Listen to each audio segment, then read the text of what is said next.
Welcome to Guide Guru. We hope this video helps. Open Settings to start.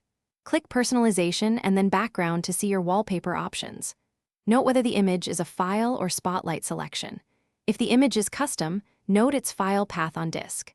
Common folders include C/Windows/Web/Wallpaper and %appdata%roaming/Microsoft/Windows/Themes.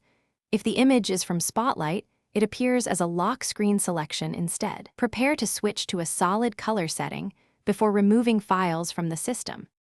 First, switch background to solid color in Settings to prevent missing image errors.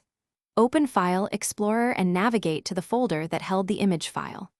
Delete files from C/Windows/Web/Wallpaper or your Pictures folder as appropriate.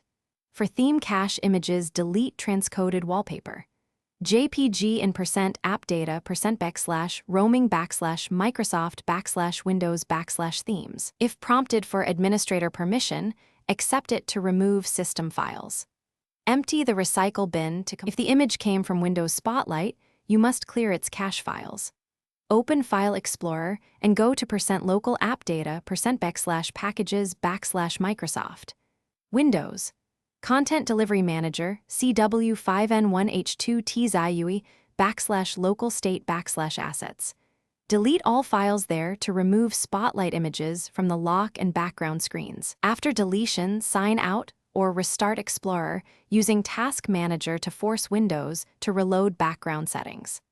Finally, empty the recycle bin and restart the PC to ensure the image no longer appears anywhere.